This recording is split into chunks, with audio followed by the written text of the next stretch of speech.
Exactly. Hard year. How are you, Chris? Well, aside from almost dying, I'm okay. Have you almost died again? Because I remember last time. No. Just the once. Just the one. Once per year. The same per year. Dying Once episode. per year. Right. Awesome. Well, it makes you feel alive, right? I just like to have a thrill. That's all it is, Oliver. Does it? Yeah. So how do we want to do this? So, I mean, I think this came up. How did we come up with this? This was... Were we drunk again? I don't know. When you say we... But it's usually you drinking on these episodes. We're normally the picture of sobriety, but It's not a great, clear picture of sobriety. It's kind of a fuzzy, I think they're sober picture of sobriety.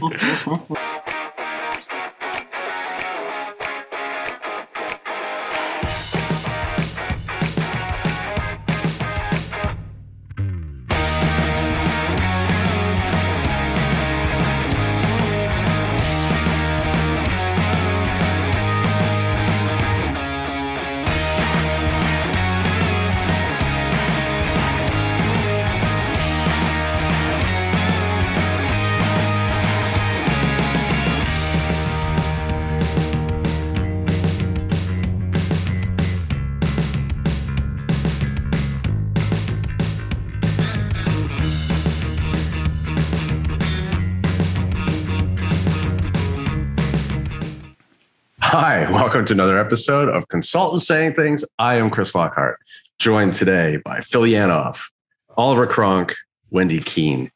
And interesting topic. A couple weeks ago, we were talking about different types of personalities involved in consulting and in the workplace and business, et cetera. And in our sort of after we hit stop record, we had continued a conversation in which we're talking about, wouldn't it be interesting to actually talk about some of those archetypes of people, of types of things that happen to you in the business world, in consulting, et cetera, which then led to, hey, there are some really good meme accounts on Instagram and other places that parody and satire the workplace and the working environment. Now, general disclaimer, none of this is to suggest that we in any way agree with any of these memes that we're going to be talking about. And certainly our employers, this does not represent the official position of any of our current or previous employers. So with that, I think, what's kind of interesting about this, guys, is, you could just scroll through some of these forever, right? I mean, some of these things are so ridiculous and so funny. We've pulled out, I think, some PG rated ones because some of them can get pretty edgy, right? But and tried to stay away from politics and religion and all of those controversial subjects. But I think we can all agree, right? Something like the need to submit your timesheets every Friday, et cetera, deserves some mockery, right? So we've got some good memes that we've pulled out, and I think Phil is going to use some technical wizardry. Is that the right term, Phil? Right? I'm sure that's all it is. You know what? I just figured out. I'm sitting there thinking, how did this happen? And I realized I was absent last week. That is how all of this happened. That's correct. I had some car trouble. You guys get together. Probably there was drinking. Something happened. And boom, here we are mocking our trade. I get it. I'm with you. The adult is out of the room one time. That's all I'm going to say. We lacked your guiding hand, right? That's awesome. Here we are, but we're ready, aren't we? Yeah. So I think, we should just leap right into it. Well, so first of all, we should say, right, and we'll put up sort of all of the different accounts that we were mining through, so that if people want to follow them on Instagram, they can. Some of these are pretty funny, and you can go down. It's like Wikipedia. You could start researching something and go down this rabbit hole, and 4 hours later, you're looking at something completely different. That's what some of these accounts are like. So if you want to get lost for a few hours in some workplace memes, we'll give you all of those accounts to follow. But I think. Yeah, go ahead. What we got to do is, the thing is, we should own the hashtag consultants saying things. So if you, in your world, go out and you find some really good memes, comment with the consultants saying things hashtag so we can find it. And that way, we'll maybe come back in a future episode. We'll get drunk again sometime and talk about this all another time. Yeah, that's a fantastic idea. See, Yeah. you're not only is that the guiding hand of stability in choosing topics, the technical acumen of the wizardry behind the video controls. You're also the marketing and communications social media director, right? So hang on, Chris. You have missed one. What's that? Mall Santa. I thought we agreed. There you go. Santa. Yeah. Mall Santa candidate. I'm amassing my rejection letters now. So speaking of rejection letters, Chris, maybe let's look at the intern meme. Yeah, I think let's pull up one of these because I think that's a pretty good segue into one of these. That would be, it looks like maybe slide 14, Phil. All right, let me find. I thought you had all these buttons ready to go. Oh, there we go. All right, so here, this is a good one. This I've seen on several accounts. I'm not sure which one it belongs to, but I thought this was pretty on point, right? Don't even, we've talked about something like this kind of stuff before, right? Which is like, I have all this experience. Yes, but you don't have this one thing. Therefore, you're immediately rejected. I mean, this is kind of similar, right? This is a situation where it's like, going to do the internship. Why? I want the experience. You don't have any experience. You can't have the internship. Here's a rejection letter. I thought that was pretty good. And the use of the Lego characters is also pretty I mean, that's what gets my vote is the Lego character usage. Anything with Lego, I'm sold. Yeah, I think that's fun. I like it. I mean, is it accurate still? I mean, that's the question. Is it true? Right? Is this true? I want to. If you're the cat out there, right, and you're interested in maybe an internship, and you see this meme, and you're like, screw it, maybe I don't want to. Is it accurate, Whynde? I mean, I don't know. You've dealt with interns, right? Yeah, I think it's partially true. This sort of endless loop that you go in, right, of trying to get experience. But on the other hand, I think there's a counterpoint here in that big firms, any firm for that matter, are looking for high talent, and they're going to risk that and bring them on board and train them as well. So I don't know. It's sometimes true. It's a maybe from me. So this is a maybe. I think there's, I think what it does parody, right, is like some of these big companies that get thousands and thousands of applicants, right, and they just like, the bots have taken over, right, and it's, I'm fully qualified, yes, but here's your rejection. It's like, how'd that happen? I mean, I think I'm gonna say I think this is true. I mean, I really do. I hate to say it, but I think there's an element there. I mean, it could also be the thing, right? We've talked about this before. Who are you applying to, right? If this is the type of company that you're applying to be an intern at, here's your signal. You probably don't want to work there. It's okay. Listen, people are going to say no. Lots of them are going to say no for whatever reason. But I think it's pretty easy to say this is probably one that is kind of true. You're going to get some rejections. Oliver, were you ever an intern? Yeah, I think this applies to other big companies as much as it does consulting firms, right? I remember as a graduate applying for a bunch of consulting schemes, and I wasn't the most academic person, particularly at school. So I think I got rejected by a big bank, and it felt very impersonal, right? It was just like computer says no. And I'd run through the assessment center and everything. And so I went to work for a startup instead. And actually I had a lot of fun in the first part of my sort of career. But I think this one gets the vote for me because particularly with the recruiting methods now, and we touched on this in one of our previous episodes, right, about hiring. The kind of automated process sometimes some firms use means you can just be rejected straight off the bat because you don't have enough keywords in your resume or something.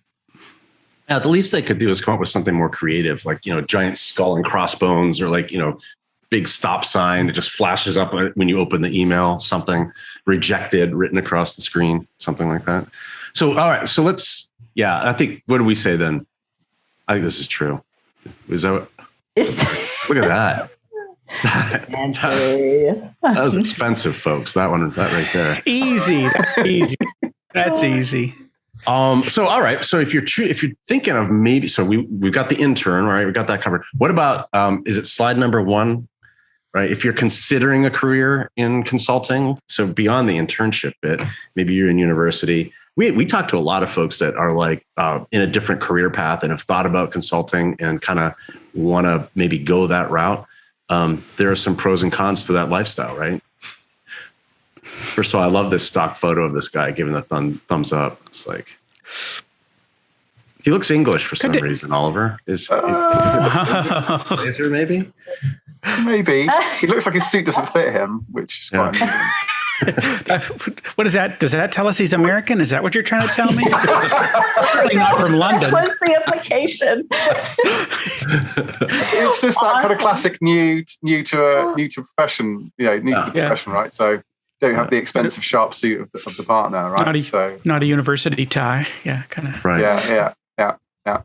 I like this one. He looks like he's ready for a career in consulting. I also like the fact the career is misspelled, which I'm assuming is deliberate. Let's hope so. Or not. I don't know if it is. I mean, is it talking about careering, as in like careering off course, rather than a career? I don't know. But look, I think, the no personal life, there's some truth to that, especially when you begin consulting, right? As an analyst or an associate, no problems. You get problems from day one, right? It's like no personal life, no problems. I don't know. I don't know if both of those statements are true. I don't know if they go together. I think it's no personal life. There's no problem with that. And you're all right. Yeah, I think that's how you solve it. I think that's what they're telling us. You got no personal life, you're in, friend. You got no worries. You're in. We've got some for you. Yeah.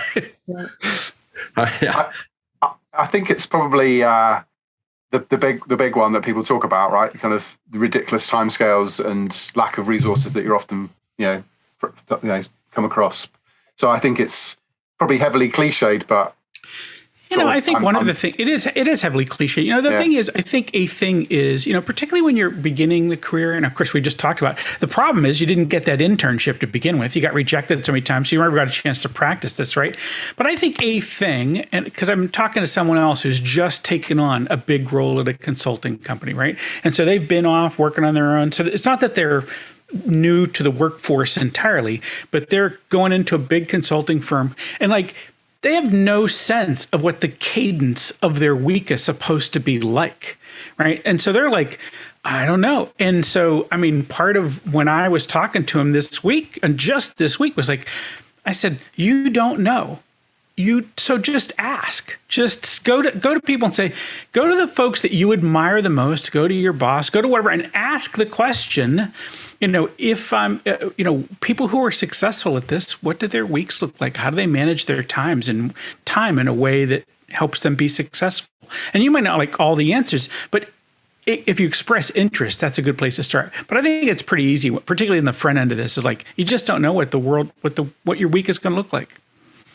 I think this one has some truth. It certainly has for me. It's also not just the working hours, but also when you added travel on, right? So the big question. Oh, and I also think there is a matter of, I went through it when I was a young consultant. And so there is sometimes some of that passing down. But now the big question is, particularly after the pandemic and the Great Resignation, is that really going to unsettle this once and for all? We'll see. Yeah.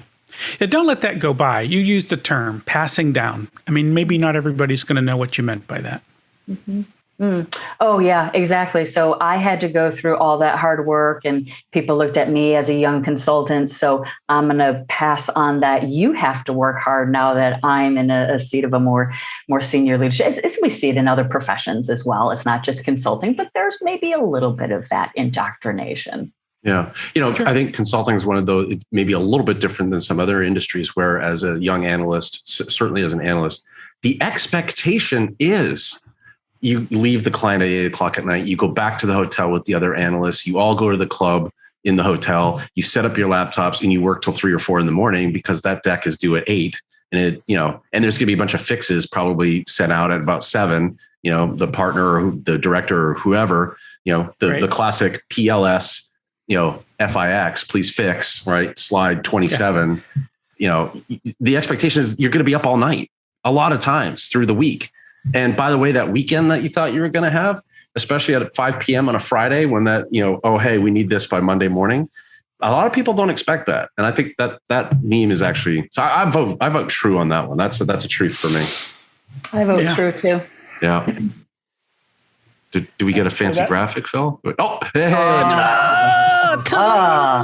We should have a sound. Why don't we have a sound?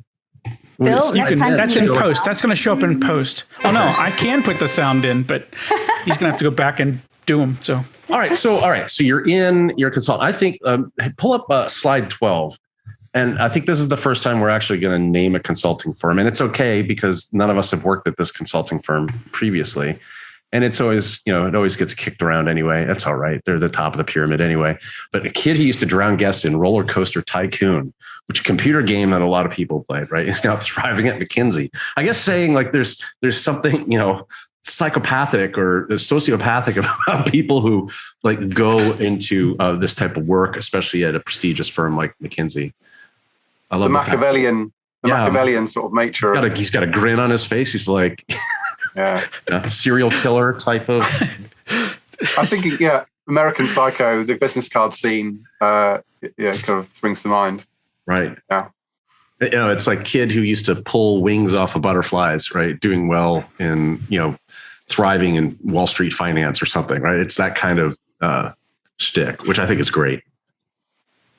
Yeah. So is this true? Do you work around people that you think are just ruthless and Machiavellian, or is it you? I mean, I guess I wouldn't admit to that, but does this happen a lot? I mean, I think it's funny, but I don't know if it's true. Chris, I don't know if you've got one that talks to the sort of pyramid scheme sort of nature of some of the big firms, but I think there are some cultural elements where perhaps some people can thrive by being quite ruthless. Because let's face it, not everyone makes it to the top of the pyramid. And sometimes you have to kind of, well, I'm not saying you have to, some people choose to perhaps put their position above that of the quality of life of their team, right? So making those sort of tough calls about people's how much personal time people get. If that helps you get your director or gets your partner case, then, but again, heavily cliched probably. Yeah, I mean, I have an anecdote. This is true. This happened to me early on. I was in more technical consulting at the time, but it was still sort of on the business side of the house. But where it was basically like, it's 6:30 or so. It's like, people are getting kind of hungry, right? And you start losing focus towards the end of the day, especially if it's been busy, right? Lots of meetings or whatever. And there was a conversation about potentially leaving to go back to the hotel, et cetera, et cetera. And there was a manager at the time. And this person said to me, no, he's like, and I remember it was like this red-faced, this is what we do. This is our product. We're going to stay here and we're going to get this bleep. We're going to get the, that and the other. And it was sort of like, holy shit. Was it Wolf of Wall Street style? Was it? No, it's like, wow. It was what's that Glenn Ross with Alec Baldwin, right? Coffees for winners, right? That sort of like was that mentality. Closers, right. Closers, coffees for closers. Thank you. But it's like, I think there's some element of truth. And certainly look, let's be clear, we can poke fun at McKinsey all day long, but McKinsey is not Accenture, right? There is a difference in sort of prestige and pace, and a company that only recruits from Harvard Business School and things of that nature is different than a school that come one, come all kind of thing. I mean, it's different. It really is. And I'm not saying they're better, they're different, right? And I think so. There is an element, as you said, Oliver, of ruthlessness. You're going to have to step on some heads if you want to make senior partner at McKinsey. And there are people that have that personality, and maybe they killed people in Roller Coaster Tycoon when they were kids. That's kind of I mean, I know that in certain, I don't know those organizations, right? But in some places, like they do things like force rank people, right? Mm-hmm. And force ranking is one of those things that if you're in an environment where this is the way they do things, there will be clawing, there will be tooth and nail fights, right? Yeah, and upper out models, right? It's like right. We're going to get rid of the bottom 10%, 15, 20% every year. They're good. They could be the CEO of GE, but they're not as good as the people that are, you know what I'm saying? And it's like, okay, well, you take that with a grain of salt. I'm still pretty good, but I'm not as good as my peers, right? It's like, maybe you should try harder. I don't know. Be more ruthless. That's So is interesting. this- I felt like tech consulting was this way for a really long time. I mean, all of tech was this way because I felt like the environment just kept getting more and more complicated all the time. So, we went from, when you first started like on the PC side of it, and I always think about this in this way. If you first started like doing PC consulting, you could know everything there was to know about PCs.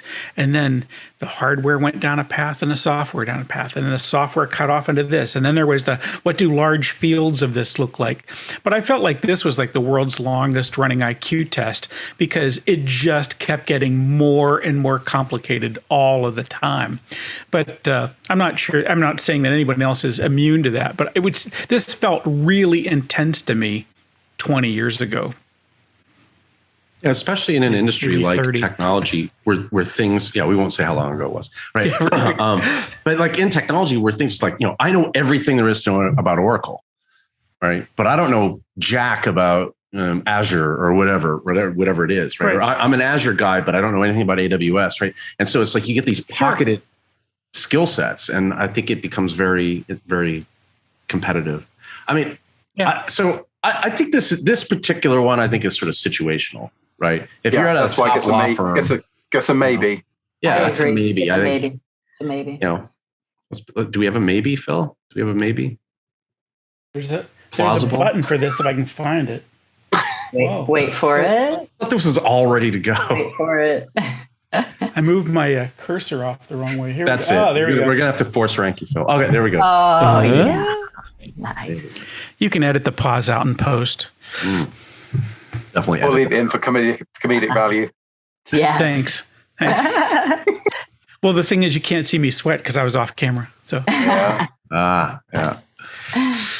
All right. So let's. All right. So you're in. Let's say you're at McKinsey, right? You're in there. You're doing the work.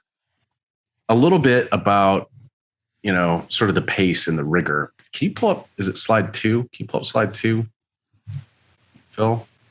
I'm coming. Let's see. 5, 4, 3, 2. This And it may looks be like culturally specific. So first of all, 9 a.m. seems pretty late for a start for a consultant, I would think. right.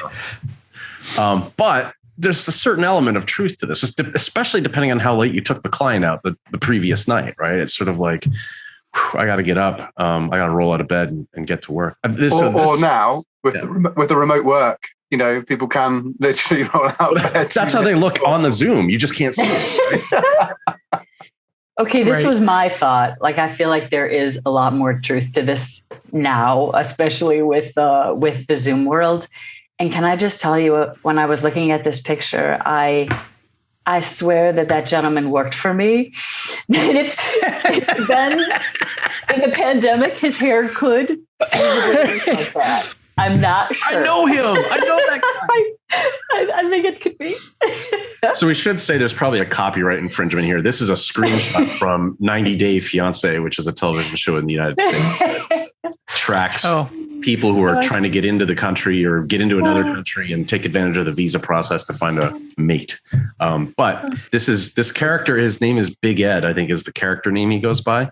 And how do I know this? Because I'm married. I'm forced to watch some of these things. Wow, I had no idea that this was a real thing. See, this is the way I look on a Zoom call. If my hair's not done, groomed. I look just like this.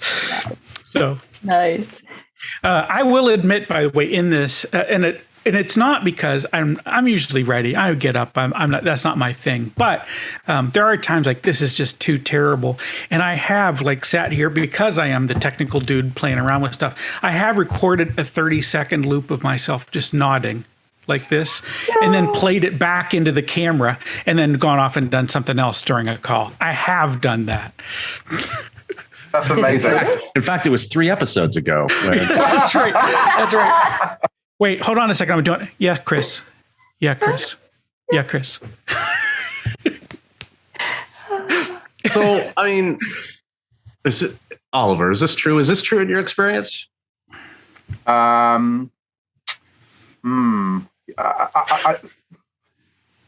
Yes, and I would say going beyond this, there's the bench time when people aren't on projects. I heard from someone who basically was watching Netflix a lot of the time, pretty much in bed, partly because they were so burnt out from the previous project, right? And the previous project they were on was pretty horrific by any sort of stretch. So yeah, I mean, so you could even put a laptop in that picture with sort of Netflix, whatever, and perhaps personal laptop and work laptop maybe next to each other. But, well, this dude is on Netflix. I mean, he actually is on Netflix. That's awesome. But he still looks like a guy that works for me. Yeah. But in this case, it's the actual showing up, right? I mean, the whole thing, Oliver's taking it past the next part where the dude doesn't even show up at all, right? I mean, we're talking about bench time. And the thing is, and I worked for a company where we had somebody not show up for 4 months and nobody noticed, right? I mean, so wow. I was like, that was a movie. Wow. Was that Office? Yeah, I was like, this is pretty incredible. What great management. I mean, I'm going to guess there was like a weekly phone. You're alive? Yeah. I mean, no timesheets, nothing, right? Because they were. I mean, but pull that back up again. He looks like he had a rough night though, doesn't he? Didn't he look like? Well, there's probably all of that too. I think, you led into this, like exactly what we're looking at. And like you said, it's the full day. And then there was the night on top of it. And, you're burning the candle at both ends. And this is what it looks like when you're burning the candle at both ends. Yeah. Which is, by the way, why I keep my hair cropped short. See, like right. Oliver's got this figured out, right? Just crop the thing short. If it looks like it needs combed, it's too long. And that way you can get away with a lot of stuff you couldn't get away with otherwise. Damn, you've got my playbook to a T there. Excellent. Yeah. So Whynde, this was yours. This is true. Is this true then? What do you? Well, I think this is true for some people. It is, of course, situational and person dependent, but there's some truth we can relate to in this, I think. So, the thing that caught me, I think it's true too. I think we got a verdict on this, but I think the thing that caught me about that is, so he's the meeting's at 9, he's waking up at 8:57. That leads you to slide 3, which is the next one, Phil. Which is, and we mentioned this, I think maybe last week or the week before, right? You're making edits to the deck right before the meeting begins. Or I mentioned the case where I was further in the deck than they were presenting, making edits in the deck ahead, like just ahead of where it was being presented. I have to say, I think that's awesome. There's new collaboration features. The online collaboration where you can edit the same deck remotely whilst it's being presented. I think have saved many a consulting career. Yeah, no, for sure, right? Yeah. And I mean, Google Slides is good for that. PowerPoint, I know they're working on improving that. But if you're using PowerPoint on Teams or SharePoint or something like that, the lag, it's like, it's this, and you have that thing. But so you're constantly like, right before the meeting, you get that partner email like, oh, hey, hey, did we include that graphic of the triangle that I really like? It's like, shit. Okay, I got to go find that, right, and drop it in. Let's make it appendix material. No. I want it up front in the front part of the deck. It's like, what? It blows up the story. We have a story here. I can't just insert a slide in the middle of the story. True. Yeah. True. I think that's an easy one. Hold on here. It's By the way, at Consulting Humor is a really, really funny Instagram account. There we go. It is true. Ta-da! We vote true. True. Mm-hmm. All right. Where do we want to jump to next? Let's see here. All right. So you're making last minute edits to the slide right before the meeting. You didn't know. Is that it? Oh, did we insert 4? One? Oh, I'm sorry. 6. Let's pull up slide 6. Okay. So you're in the meeting. That's there. There we go. Here we go. Yeah, this is it. Right. You've made all the edits that you thought were appropriate. Right. You've got the deliverable that you worked all night to create based on exactly what the client requested. Right.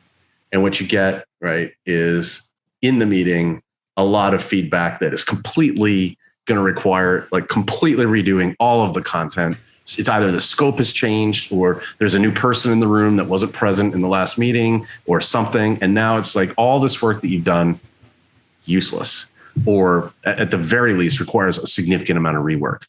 I think this is true, by the way. I think this is 100% true. scope creep, right? I mean, it happens a lot, and often it's because not the right stakeholders involved. Like, oh yeah, we're talking to the manager at the client, not the director or the VP or whoever really makes the decisions, and they find out about it and they come to the meeting, and all of a sudden the whole thing just sort of changes out of all recognition.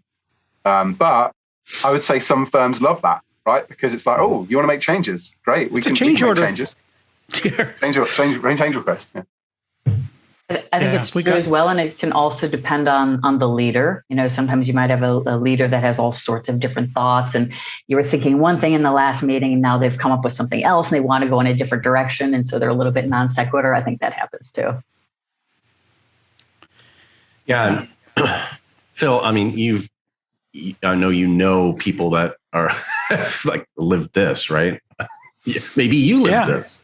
No. I mean, we've been. The thing is, I've seen both. I've seen this happen at every level, right? And like you said, sometimes this actually makes sense. I mean, you need to make a change because you missed a thing, right? I might have told the story here before, but I was in a Oracle implementation where a key stakeholder was out of the room, and people made a decision in the room.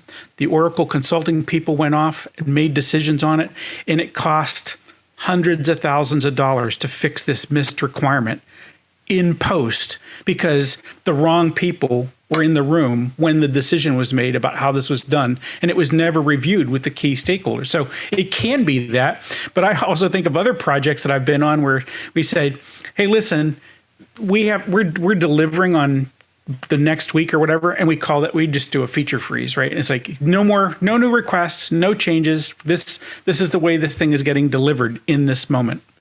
Yeah, and I mean that's real consequence because you got real dollars at work and you got change requests and things. You know, I think by the way, this account is Ben and Company, which is obviously a play on words for a larger firm, but great Instagram account to follow, Ben and Company. But, you know, in this particular case, I think it's like, you know, hey, we stayed up all night. We worked on all these slides. We go into the meeting and the client's like, yeah, but, you know, I want it blue or I want this or, you know, this, that, the other.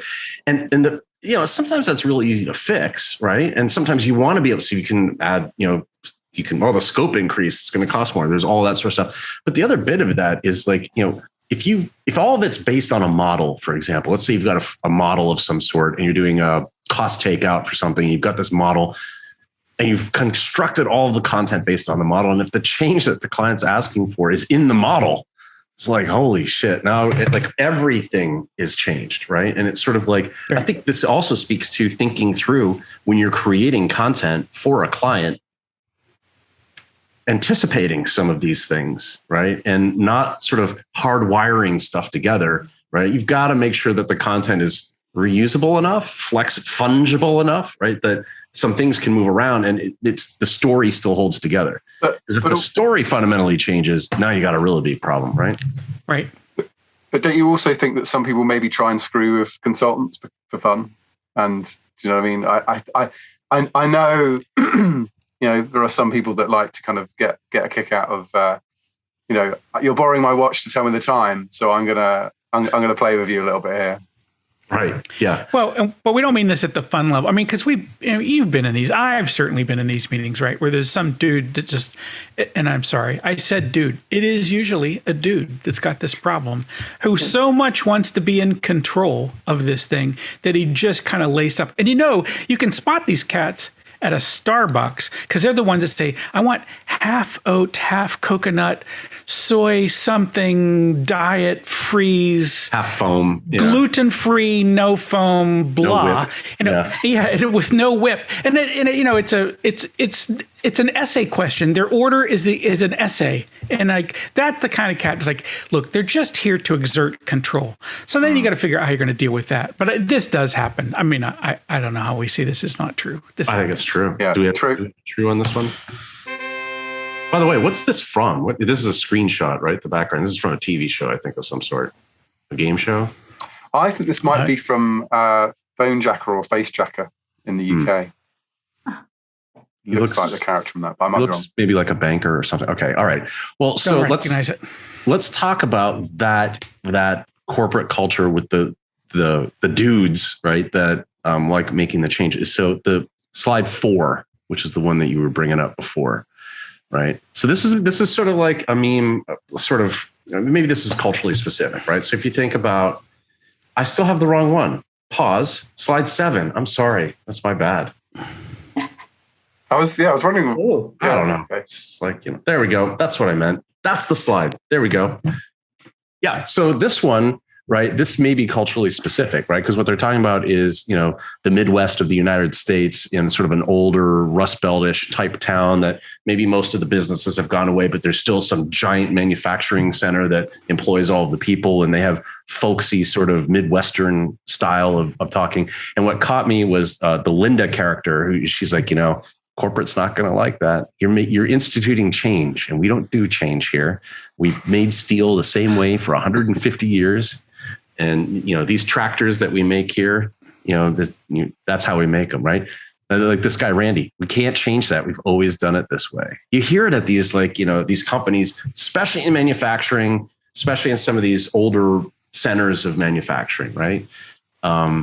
Maybe it's not true elsewhere in the world, but they do get to work very early. The parking lot's full very, very early. I don't know if that's like after they've milked the cows or whatever, then they go into the thing. Wow. Just throw them under the bus. Chris. Brutal. Chris is anti-Midwest. I don't even know what that's called. But they're very. Don't you live not that far away from this region that we're talking about? No. Oh, look at him. No, I don't.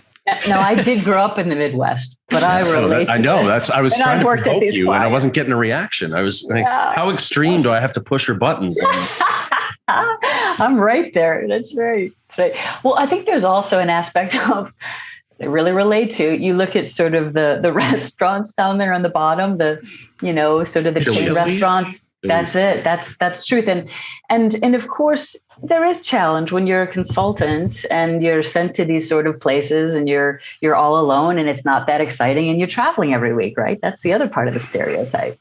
Yeah, it's different if you're going to Manhattan and you get to go to, Nobu or some like fancy restaurant somewhere right in the city versus, going to Applebee's in, Peoria, Illinois. Not that there's anything wrong with that city, but, it's not LA, right? Kind of thing.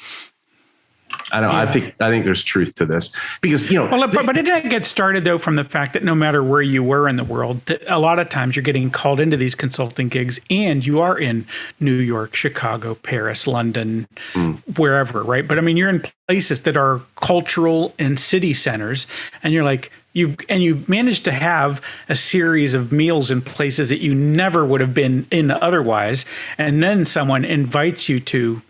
And the thing is, I'm afraid to name a Midwest town I know the name of because something terrible may be going on there. I don't know. But then you are placed in some spot and you're like, there's nothing here, right? Yeah. There's no there.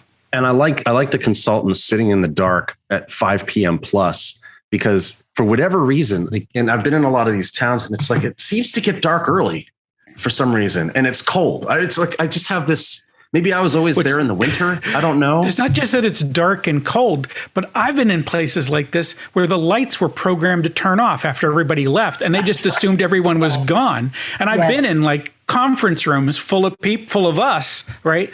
And poof, the lights go out. Oh yeah, sorry, we just assumed no one would be here, and it's not 5, but it's usually 6. But yeah, I was at a client where I was a client in the warm regions of the United States where the air conditioning shut off at a certain time. Right? Same thing. Yeah, right. I was about to say the same. I think, excuse me. I remember working on a technology project and every night the aircon would kick off and we'd all start freezing because I think it was, it was the other way around. It was the heating that had gone. Yeah. It certainly gave you an incentive to sort of, get it done so you could get back to the hotel. Yeah. And by the way, these places, I think there's a parody there too, right? In the waiting like 60 minutes for an Uber and things of this nature, right? I was going to ask you to explain that part of the meme. So I get that now. Yeah. And the thing is, it doesn't have to be Midwest US. I mean, and I'm thinking, I don't want to name names, but I remember someone who had a big consulting gig for a European client, which their headquarters is in the middle of nowhere. And it was the same thing. And he was like, oh, I hate going there. And yes, it's a giant, prestigious brand with nothing going on in their town. Yeah. And you have a 2-year project ahead of you. Right. Yeah, right. Yeah. Pack your lunch every day because there's not even a cafeteria. So yeah, I'm just going to ask people if they can figure out who this giant brand is that's globally known with their headquarters in the middle of nowhere. I know who it is. We won't name I bet names. you do. All right. So I think this is, I'm going to call true on this one. This is true. Definitely true. Yeah. Maybe not. Maybe it's not true in Britain. I don't know, Oliver. Well, I think there are bits of Britain that would probably relate to your win. But I didn't nod because obviously I don't know the Midwest terribly well. I mean, I've heard of it. Well, and the thing is, it says Midwest because I think most people in the U.S. kind of understand that there's this that, you know, we have 2 coasts and then this giant cultural desert in the middle is the way people imagine the U.S. being. That's the way. I mean, I'm not saying it is that way, but the thing is, it could have said Mid-South and it would have still been right. But I mean, but no one knows that's Tennessee and, you know, Kentucky, that space is right there, but say it could have been the same thing. And it would have been at Chili's, by the way. You'd have been gone to a really great dinner at Chili's. Unless the Olive Garden was closer. Olive Garden is also pretty good. So now you're in McKinsey, you're doing amazing work, right?